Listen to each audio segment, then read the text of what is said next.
In the curriculum, in the curriculum conference manual you got, what you'll see is an Arial letterhead. It's not an outline, it's actually from A.T. Robertson's Harmony of the Gospels.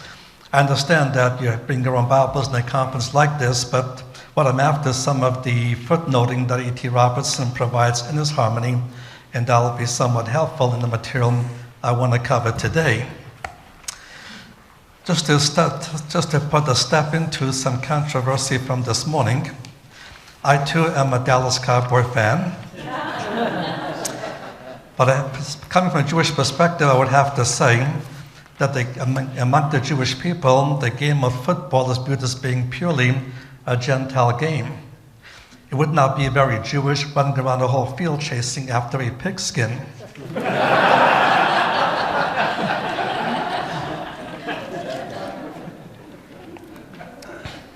Now, generally speaking, most Christian schools, when they deal with the backgrounds of New Testament studies, they invariably deal mostly on the Roman and Greek backgrounds, which is necessary and helpful for certain segments of New Testament studies, such as the latter part of Acts, books like Corinthians, Ephesians, Galatians, and so on. The life of Jesus does not play out within the framework of a Roman Greek culture, but a Jewish culture, and a very specific type of Jewish culture, and the culture of first century Israel. And so throughout the four Gospels, things are written the way they're written, things happen the way they happen, and things are said the way they're said because of a specific Jewish frame of reference. A knowledge of that reference was always available, was never lost. But beginning around the 3rd, 4th century, the larger church began to ignore the Jewish backgrounds, moving more and more towards replacement theology. And as a result, as church history developed, you had many church wars being fought, denominations splitting, new ones forming, and phrases like to be born of water.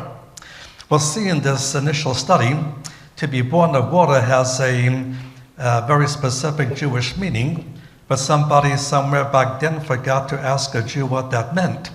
Here in America, a whole new denomination was born just based upon that one phrase. Now, still living in Jerusalem, I developed a course of study that takes 25 hours to teach, called The Life of the Messiah from a Jewish Perspective. I only get to teach this long version about once a year at a Messianic school in upstate New York. But the third churches got wind of this, they couldn't devote that much time, so they developed a shorter series called The Highlights of the Messiah's Life from a Jewish Perspective that usually runs from a Sunday through Thursday. We cover about 10 to 12 hours of that material. We have only this one session, so what you're going to get tonight is the highlights of the highlights of the highlights of his life from a Jewish perspective. I'm deliberately picking two passages from John's Gospel because John is often accused of being the most Hellenized of the Gospels, yet as we're about to see, he does write from a very distinctive Jewish frame of reference. And if we have time after we deal with the Logos on this page and the Rabbi on the next one, I'll add some more elements to this study until the time runs out. Now here in John chapter 1, verses 1 through 18, we're given an introduction to John's prologue, John's account of Messiah's life. He begins with a verse that is now fairly well known. In the beginning was the Word, and the Word was with God, and the Word was God. And in this pastor's conference, you would already know that the term he uses, the term Logos. And because he happened to use the term Logos, many, I would say most commentaries on John that I've picked up go into rather lengthy dissertation to describe what Logos meant in terms of Greek philosophy. They may take a few pages to say it, or many pages to say it. In the end, they will say the same thing.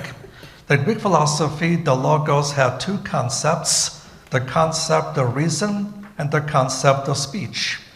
And now, letting us know that the Logos had these two concepts of reason and speech, what these commentators now try to say is that what John is doing is showing how this Jesus came to fulfill the goals of Greek philosophy in both areas of reason and speech, in that by reason he was the very idea of God, and that by speech he was the very expression of God.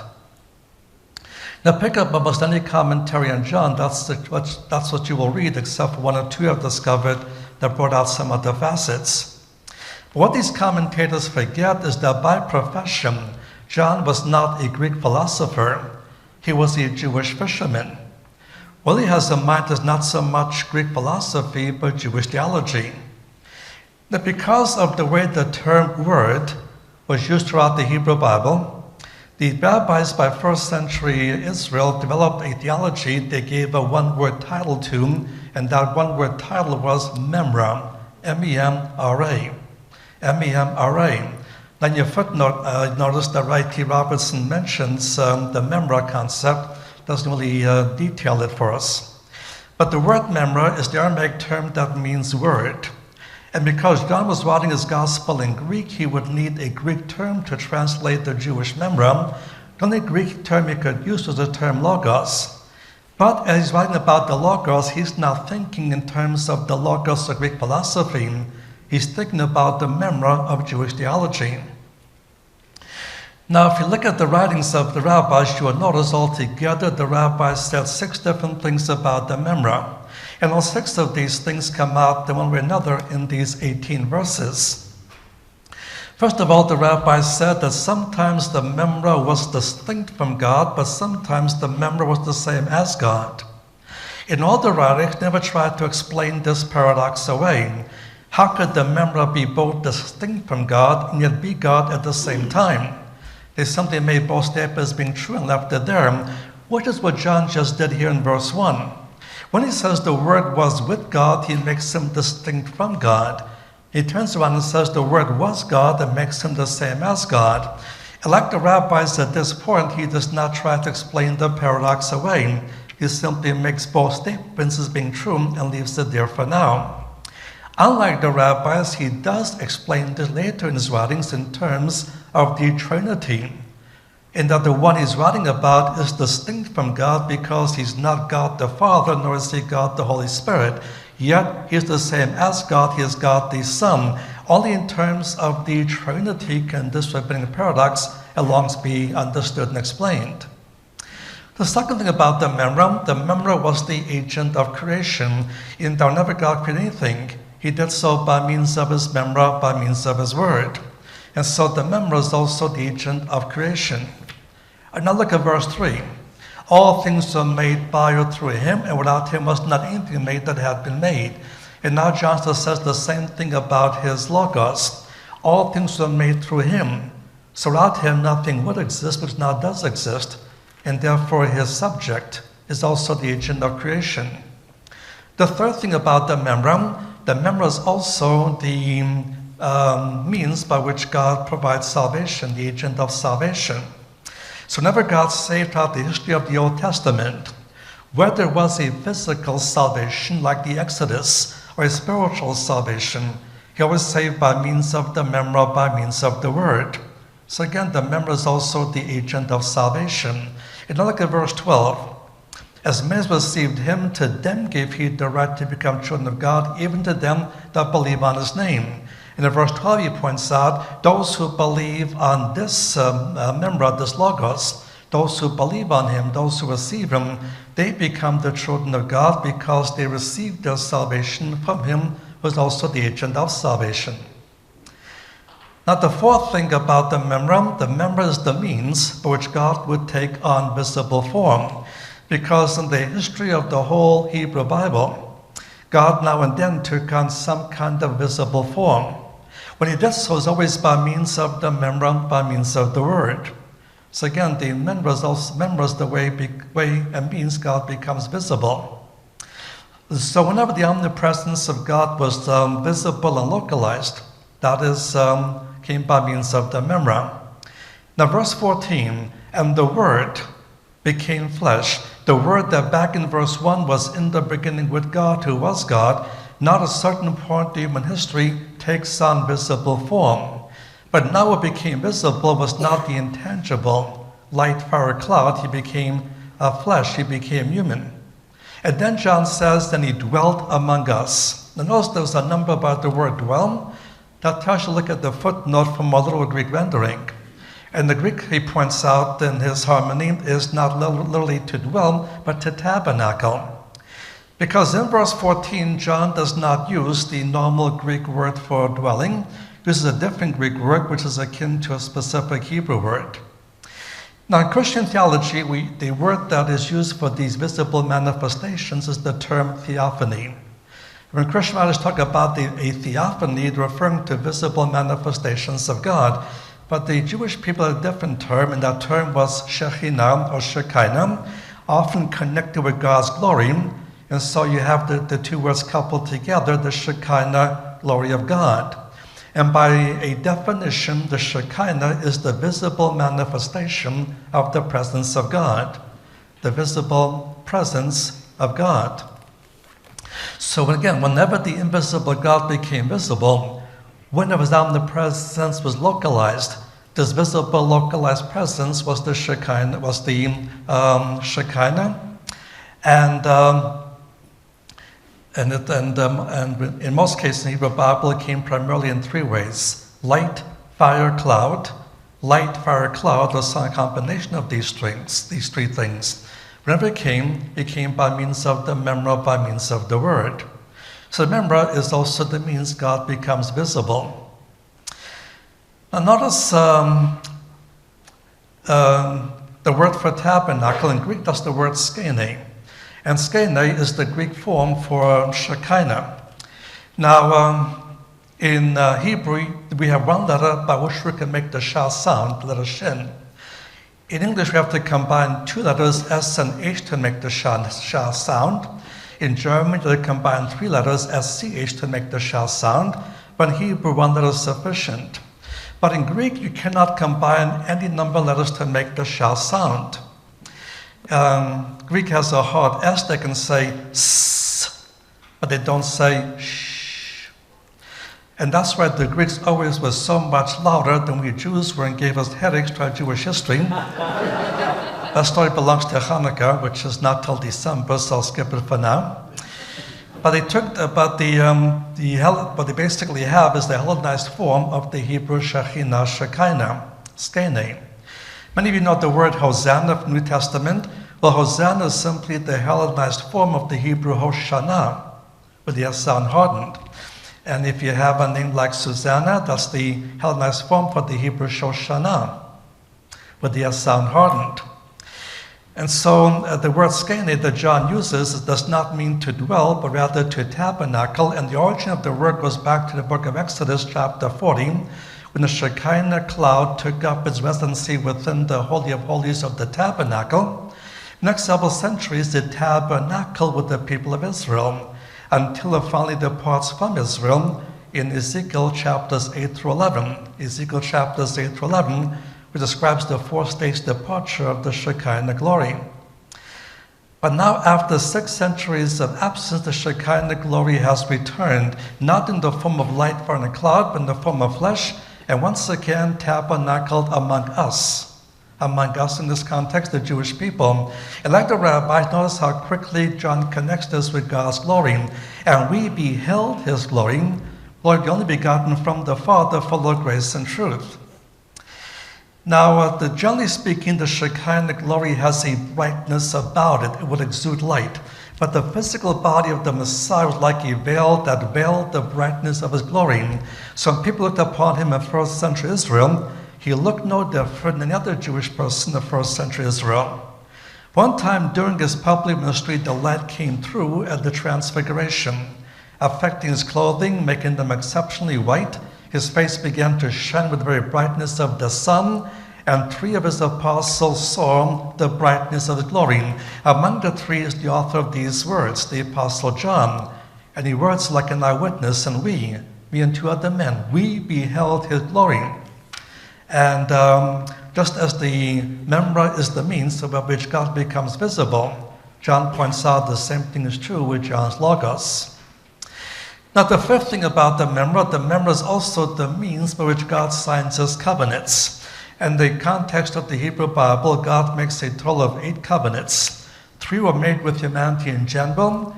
5, the ones spoken of by JB this morning, were specifically made with the Jewish people. were always signed and sealed by means of the Memra, by means of the Word. So the Memra is also the means by which God signs his covenants. And now look at verse 17. The law was given by or through Moses, grace and truth came by or through Jesus Christ. Now the age or dispensation of the law was based upon the Mosaic covenant, which was signed and sealed by the Shekinah glory in the book of Exodus chapter 24, verses 1 through 11. Exodus 24, verses 1 through 11. But new age and dispensational grace would be based upon the new covenant which he will sign and seal by the shedding of his blood. So he shed the blood on the cross, he signed, he sealed, he ratified the new covenant, which makes him also a covenant signer. And the sixth thing about the Memra is also the agent of revelation. Whenever God revealed himself, he did so by means of the Memra, by means of the Word. And so the Memra is the means by which the things by which we can know anything about God by virtue of the revelation. This was based upon how often the term appeared as follows: the Word came to this one, the Word came to that one. And so the Memra is also the agent of revelation. Now verse 18 says, no man has seen God any time, only begotten Son, who is in the bosom of the Father, hath declared him. Now John's main theme is Jesus the Messiah, the Son of God, focusing on the deity of the Messianic Son. That's his main theme. He's got these two sub-themes that run throughout the gospel. The first sub-theme is the conflict of light and darkness, which develops even further the Shekinah light motif. But the second sub-theme is he came to reveal the Father to men. And that's why John spends more time telling us what Jesus said and taught than what he did. And we have messages and teachings and discourses in this gospel that are not found in Matthew, Mark, and Luke. All of these discourses are revealing the nature of the Father to men. And because of that second sub-theme, John alone records a small incident where a disciple asked Jesus, show us the Father. The answer was, if you have seen me, you have seen the Father. Everything true about the divine nature of the Father is true of the Son, and therefore not the Son is to know the Father. So he's also the agent of revelation. Hebrews chapter 1, verses 1 through 3 makes also the same point. In the past, God revealed himself in many different ways, has in these last days revealed himself by means of the Son. So John's point in these first 18 verses is not that he came to fulfill the goals of Greek philosophy. He came to fulfill the Jewish Messianic hope. And the six things the rabbis were teaching about the Memra is true of Jesus of Nazareth. We can summarize what he says here in four simple points. Number one, the Memra, the Logos, the Word came in visible form. Secondly, and sadly, the world in general failed to recognize him. Thirdly, and more tragically, his own Jewish people failed to recognize him as well. But fourthly, those individual Jews and Gentiles who did recognize him received their salvation, who was the agent of salvation. Here's just one example of many through all four Gospels. If we get behind the Jewish frame of reference, we'll see why things are written the way they're written. Now go to your next page. We go from the Logos to the Rabbi.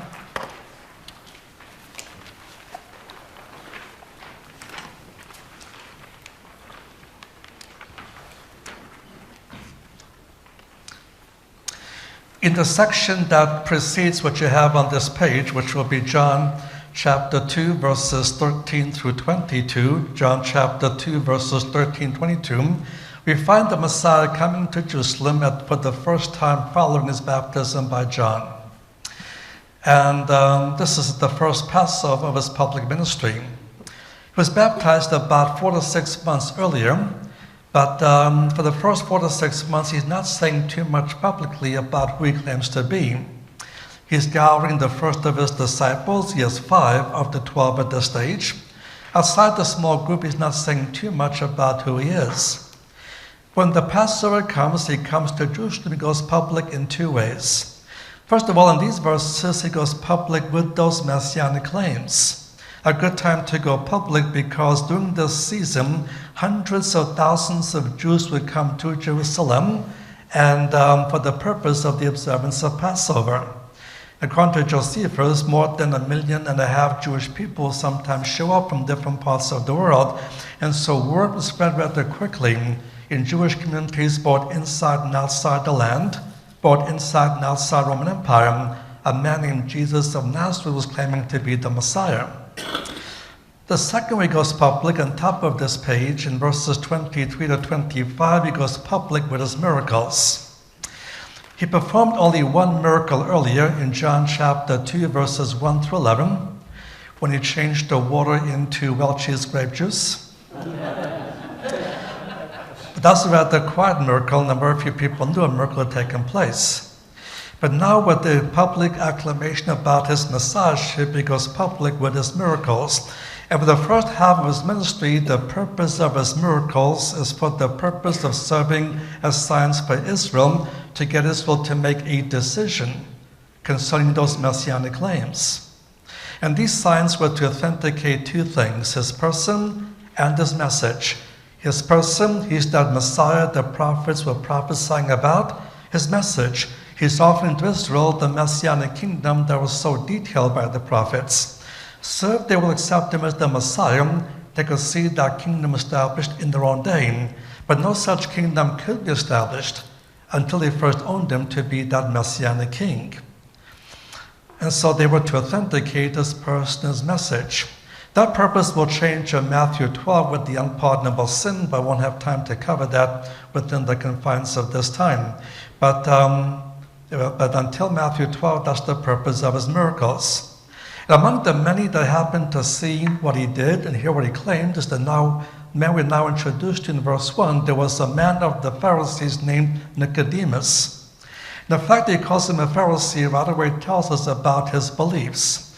And throughout history, we use these one-word titles to describe where people are theologically. We do that to this day. For example, if you call someone a Baptist, what would that mean? Among the fundamentals of the Baptist Church is that immersion is the only proper mode of baptism. Only those old enough to believe and have believed will qualify for baptism. If you call someone else a Presbyterian, you're saying something else. Here is someone who believes that it's permissible to baptize infants. Also believes a little dab will do you. A few drops of water and you're baptized. There's certain fundamentals that make you a Baptist, a Presbyterian, a Lutheran, a Methodist, and so on. The same thing is true with the term Pharisee. There are certain fundamentals that made you a Pharisee that would distinguish you from a Sadducee, from an Essene, from a Zealot, or some other branch of Judaism of that day. And among the fundamentals of Pharisaism was this, and I quote, "All Israel has a share in the age to come." All Israel has a share in the age to come. And what they meant by that is this: if someone was born a Jew, merely being born a Jew would qualify him for the kingdom. That's not true with the Gentiles. If a Gentile wished to qualify for the kingdom, you'd have to do one of two things. First option would be to live in accordance with the 7 laws of the Noahic covenant, the laws of Genesis chapter 9. But for even greater position in the kingdom, it'd be wiser for them to convert to full-scale Mosaic Judaism. So Gentile could qualify for one way or the other, but Jews qualified simply being born as Jews. And there was a saying in rabbinic writings that went like this: Abraham sits at the gates of Gehinnom, gates of Gehenna, to snatch any Israelite consigned thereto. End of quote. In other words, if by some heavenly bureaucratic mistake a Jew was sent to go to hell, not to worry. Abraham sits at the very gates of hell. He'll catch him before there's a chance to fall in, because all Israel has a share in the age to come. So again, in Pharisaism, me merely being born as a Jew qualifies you for the kingdom. Now, being born physically was given a specific expression in Pharisaic writings. The expression was to be born of water. To be born of water meant to be born physically. To be born physically as a Jew would be sufficient to enter God's kingdom. That's the theology of the man that comes to see Jesus based upon what he heard and what he saw in the previous segment. Before the conversation gets too sidetracked, in verse 3 it makes this point very quickly and says, "Except a man be born anew, or again, or from above." He cannot see the kingdom of God. Nicodemus said to him, how can a man be born when he's old? Can he enter a second time into his mother's womb and be born? The Messiah makes his point quickly. Until Nicodemus experiences the new birth or birth from above, he won't even see, let alone enter into this Messianic kingdom. And Nicodemus' response is often misunderstood. And in the few sermons I've heard on this passage, it's usually interpreted to mean this was a brand new term for him, he never heard of it before. If you look at closer at his question, that's not really his dilemma. His question is not, how is one born again? His question is, how is one born again when he is old? If his problem is only what in the world do you mean by being born again, what difference would age make? How are you born again, whether you're a child, a teenager, a young man, or an old man? He does know something about the term because it is a commonly used term in Pharisaic writings. What he does not understand is how one can achieve this once has reached a certain age and life and status in Jewish society. And the reason of his lack of understanding is that within Pharisaic Judaism, there were 6 different ways to be born again. All 6 ways were the realm of the physical, the realm of being born of water only. Of these 6 ways, he did not qualify for 2, but he did qualify and did achieve the other 4. The first way to be born again in Pharisaism is when a Gentile converts to Judaism. And conversion to Judaism is a process. In that process, the new converts declared born again. But Nicodemus was born a Jew, would not need to undergo the process of conversion, and therefore did not qualify for his first kind of new birth. The second way to be born again is to be crowned king. And after a lengthy coronation service, the new king would be declared born again. Now, nothing in John's Gospel implies that Nicodemus was a member of the house of David, which was a Jewish prerequisite for kingship. But even if he happened to be a member of the house of David, at this point the Jews were under Roman domination. There would be no opportunity to have him be crowned king, so he did not qualify for the second kind of new birth. Now, 4 other ways he did qualify for. The third way is at your bar mitzvah. I might point out the term was not used in the first century. That was a term that was applied to a ritual that was already in existence in the first century, where the Jewish lad at the age of 13 undergoes a special ceremony. He spent the previous 4 years of his life studying in the rabbinic schools, and at the age of 13 undergoes a special ceremony that became called the bar mitzvah, a son of the commandment. And on this ceremony, he takes upon himself the obligations of the Mosaic law. And the common teaching was, until this point, the parents are responsible for sins. He now becomes responsible for his own sins. By Jewish law, he's now legally an adult. Under Jewish law, you cannot have a synagogue service until you have the presence of 10 adult males. And once he had this bar mitzvah, he could be counted among the 10 males necessary for Jewish service to be conducted. And by now, as well past the age of 13, we've been born again for the first time at that age. The fourth way to be born again is to marry. When a man took a woman to be his wife, he would undergo a service with many rituals underneath the canopy and so on. At the end of all those rituals, he'd be declared born again. Nowhere in this passage does actually come out and say that Nicodemus was married. Yet we know that he was if we go back to verse 1, and notice he's called 2 different things. He's first of all called a Pharisee, but that tells us nothing about his marital state, because you can be a Pharisee single, you can be a Pharisee married. But the second thing he calls him is a ruler of the Jews. And that was a title given to the 71 members of the Sanhedrin. And among the prerequisites of membership in the Sanhedrin is you had to be a married man.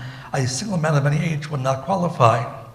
So since he was ruler of the Jews, meant he was a member of the Sanhedrin, and therefore he would have to be also married.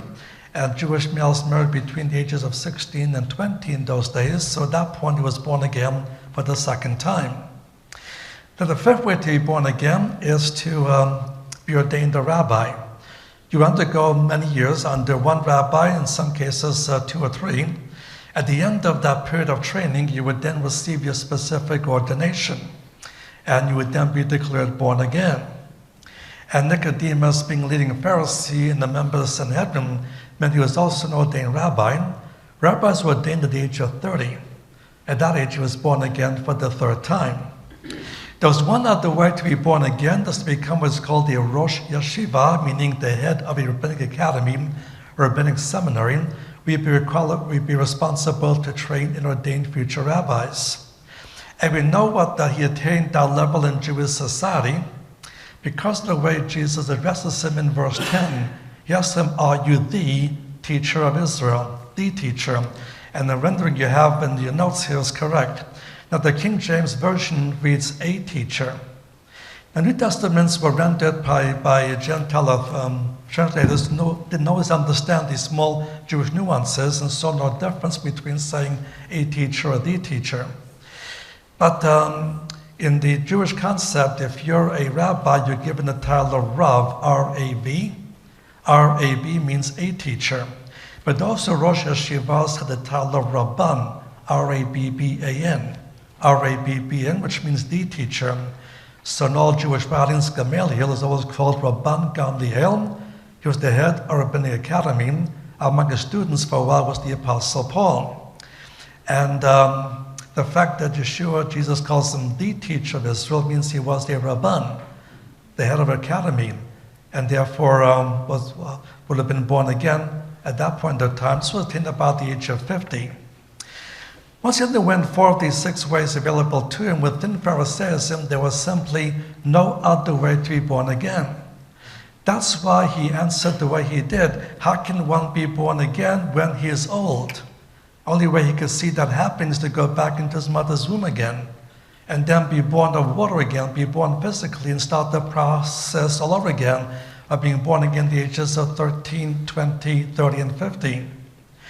Now, what the Messiah is doing with Nicodemus, using a very common Jewish method of teaching, we go from the known to the unknown. The known factor is the point of the phrase "born again." The unknown factor is the spiritual ramifications, because in Pharisaism was given strictly a physical connotation of different passages of life. And but that sets the stage. So in response to his answer, his question, how is one born again? Notice what he says in verse 5. "Except a man be born of water and the Spirit, he cannot enter the kingdom of God. Which is born of flesh is flesh, which is born of spirit is spirit. Marvel not, I say unto you, you must be born again anew from above." When he says to him, "You must be born of both water and the Spirit," he's saying the Pharisaic fundamental, that all Israel automatically has a certain age to come, is all wet. It's incorrect. Merely being born a Jew won't qualify him for the kingdom. You must be born of both water and the Spirit. You must have both a physical and spiritual birth.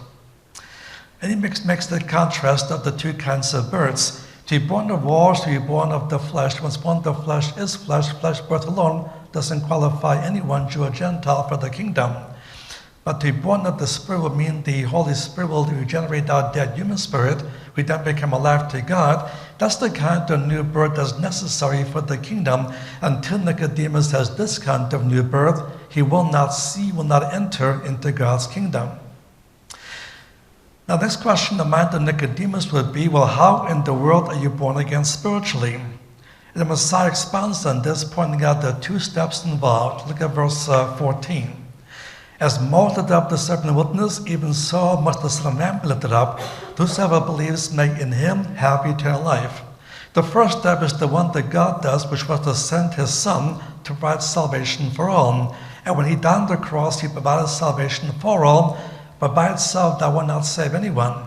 Then comes step number 2, your responsibility to believe what God has provided by means of the Son. Probably the most famous verse in John's Gospel happens to be verse 16, and it's famous for 2 reasons. Number 1, it appears in every Gospel tract you read virtually. But secondly, it's famous because of the National Football League. You notice when someone's about to hit the field goal, somebody stands, picks up this big sign, John 3:16.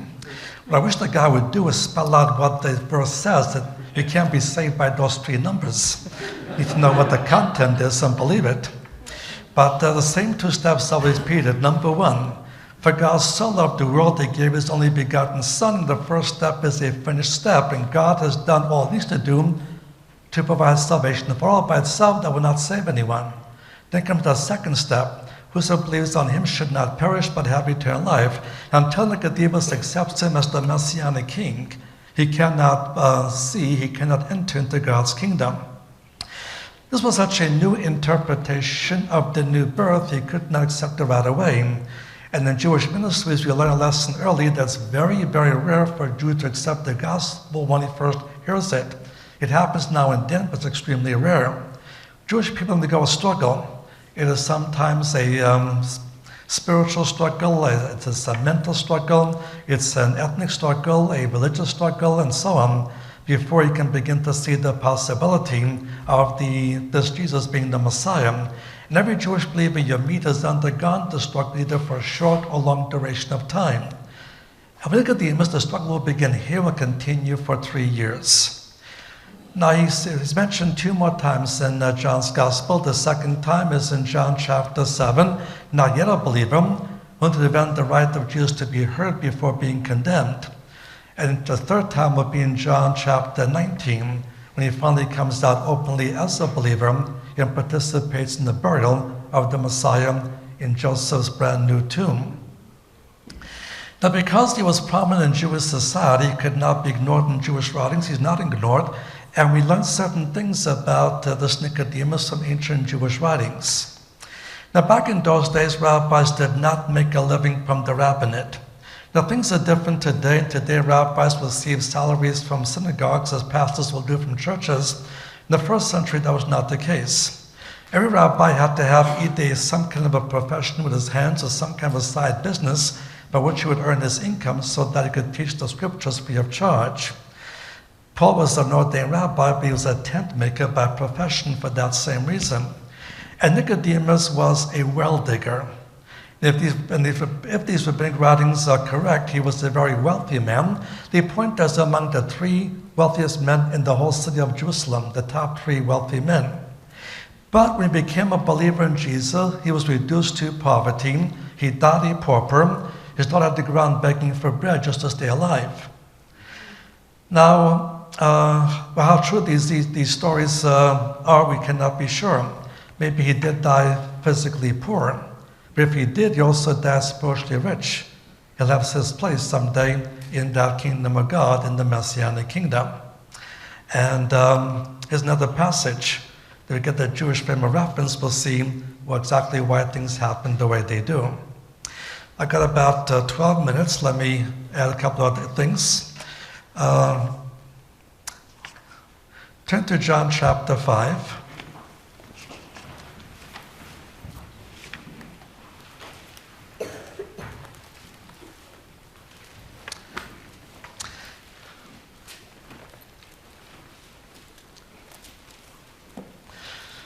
Now, Jesus performed many, many miracles, but those same miracles were often also performed by the people of the Old Testament. And so keep in mind, the existence of most miracles by itself could not prove messiahship if other people did it as well. Elijah, Elisha, Moses, and so on. But in Judaism, there were certain miracles that were never performed in the Hebrew Bible, and there were 3 special miracles that became classed as miracles only the Messiah would be able to do. And the first of these miracles would be the healing of a Jewish leper. The healing of a Jewish leper, which happens in Luke chapter 5, verses 12 through 16. Now, if there was any kind of a Messianic movement of significance, the Sanhedrin had to investigate in 2 separate stages. The first stage was called the stage of observation. A delegate should be sent out to do nothing but observe. At this point, they could ask no questions, raise no objections. All they could do is observe what's being said, taught, and done. And then after a period of observation, they would return to Jerusalem and give a verdict. And the verdict would be, is the movement significant or insignificant? If they said insignificant, the matter would be dropped.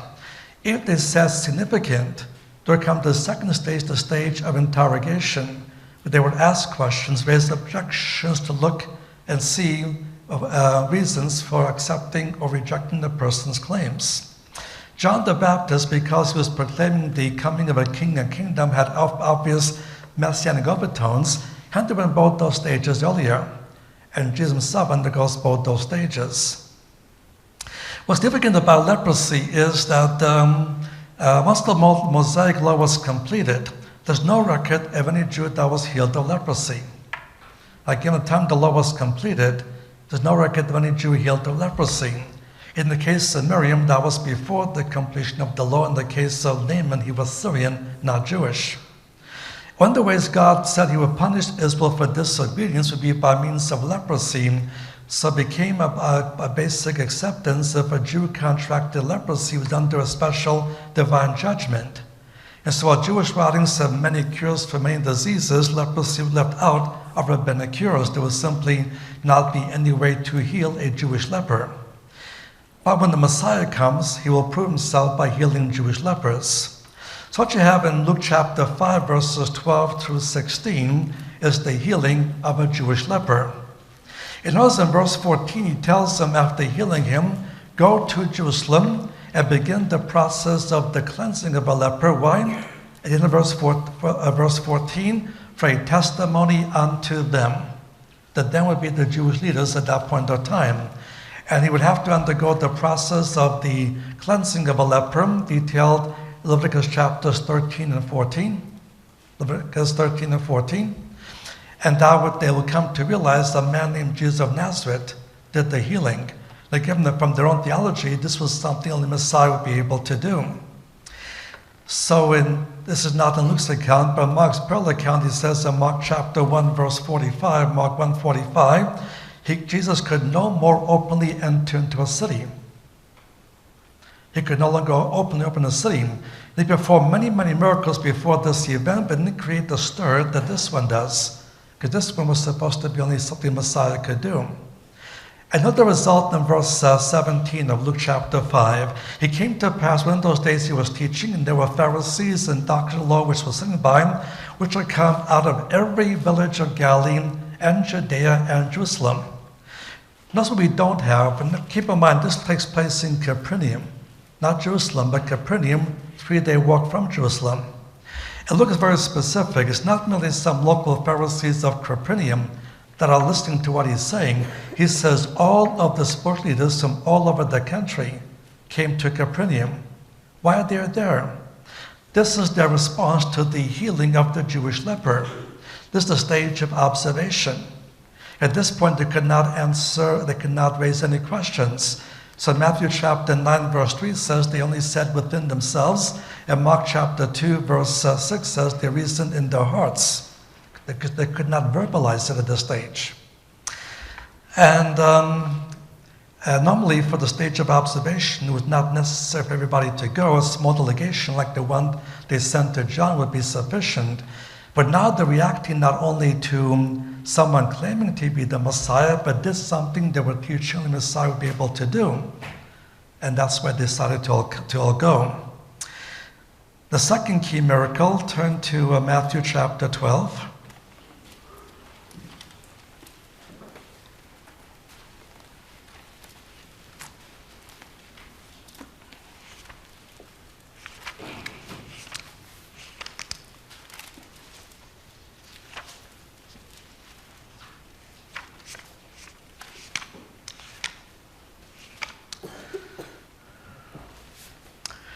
Now, Matthew 12, verse 22, there was born to him one possessed with a demon, blind and dumb. He healed them instantly, the dumb man spake and saw.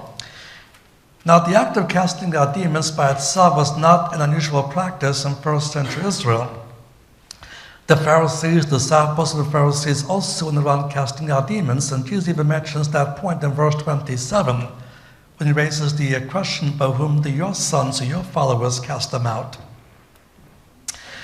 There's one kind of demon they could never cast out, because in Jewish ritual of exorcising demons, they have to use a 3-stage process. Number 1, establish communication with the demon. Secondly, find out the demon's name. Then thirdly, once you have the demon's name, you can order him to leave that person.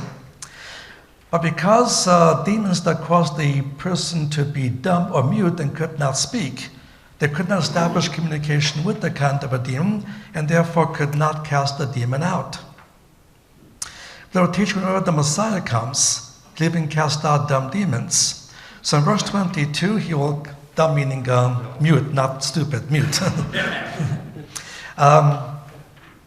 And so that's the kind of demon cast out in verse 22. Notice the question is raised in verse 23. All the multitudes were amazed and said, "Is this the Son of David?" That's a Messianic title. Now keep in mind, by this point in time, he already cast out many different kinds of demons. He never raised this question in those other contexts. The question he raised then was, by what authority does he cast out demons? By what authority?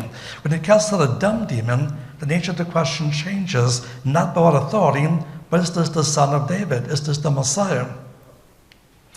And the Pharisees ultimately explain his unique abilities away in verse 24 by claiming himself is possessed by the prince of demons.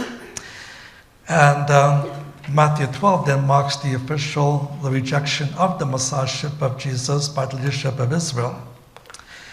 Now turn to Mark chapter 9.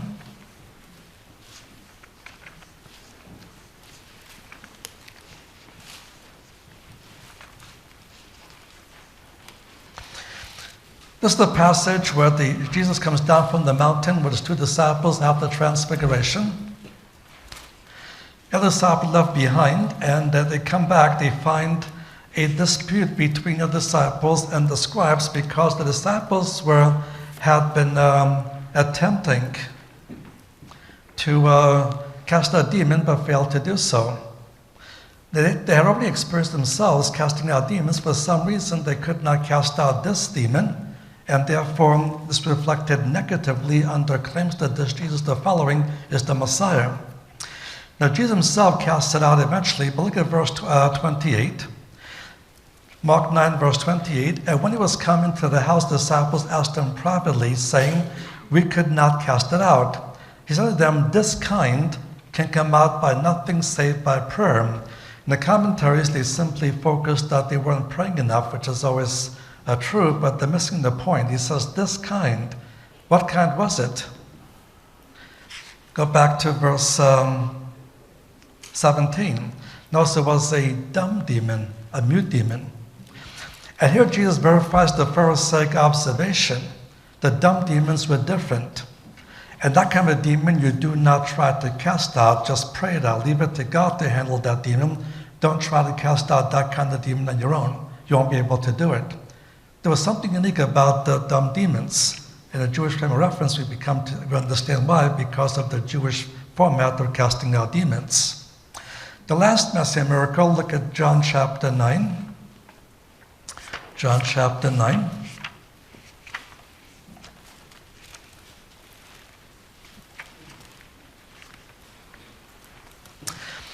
You have the healing of the man born blind.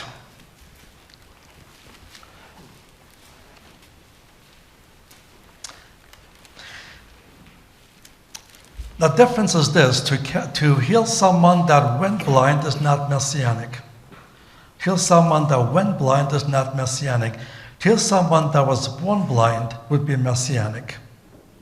In rabbinic theology, someone who was born blind is because of a sin committed by the parents or by the child still in the womb. And the question the disciples raise is based upon the Pharisaic concept. But notice what it says in verse 32. Verse 32, "Since the world began, it was never heard anyone open the eyes of a man born blind." It never happened before. Yes, the records of people healed that went blind, but nobody who was born blind was ever healed of their blindness. This was the third special Messianic miracle. It was a specific Jewish response to each of these special miracles. In the healing of the Jewish leper, that's when they began their intense investigation of his Messianic claims. In the casting of the dumb demon, that's when they publicly rejected him on the basis of being demonized. And then with the third Messianic miracle, they reject the Jewish followers of Jesus. Any Jew who accepts Jesus to be the Messiah must be excommunicated from the synagogue. And that policy is continued to this very day. I should give you many more examples, but my time is up. If you look at our webpage, you'll find there's a DVD available that covers the whole 25-hour version. And this 25-hour version is taught in the 6th week of our summer program, so you don't have to come for all 6 weeks. If you come in the 6th week, in that 1 week we cover all 25 hours version of it, so you're more than welcome to attend. Let me close with a story about a Taliban terrorist. He was running through the desert from the authorities, and he was running out of water. He was getting a bit desperate. Looked up in the distance, he saw something that might be an oasis. If it's an oasis, they would have water. When he finally makes it to there, he notices there's no water there. It's not really an oasis. What he sees is an old Jewish man selling ties. The terrorist asked him, "Don't you have any water here?" The Jewish man says, "I have no water. I have all these nice ties, only $5 a piece." The terrorist says, "I don't want your Western clothing. I am an Easterner. I need some water." The Jewish man says, "I have no water. I have this nice silk tie, only $5. The terrorist says, "I wish I had the strength right now to take the tie and squeeze it around your neck till I kill you because I hate Jews. I have to preserve my energy. I need to find some water." Jewish man says, "I'll show you I'm a better man than you are. You hate me because I'm Jewish. You call me a renegade, or I forget the word that you use, but an apostate. You won't buy any of my ties, but I'll show you I'm a better man than you are. You can make it through these sand dunes for just 1 more kilometer. You'll come to a crossroads. There's a nice restaurant there. Has all the water you can possibly want. So go in peace and may God bless you." The terrorist walks off saying, "I may still come back and kill you,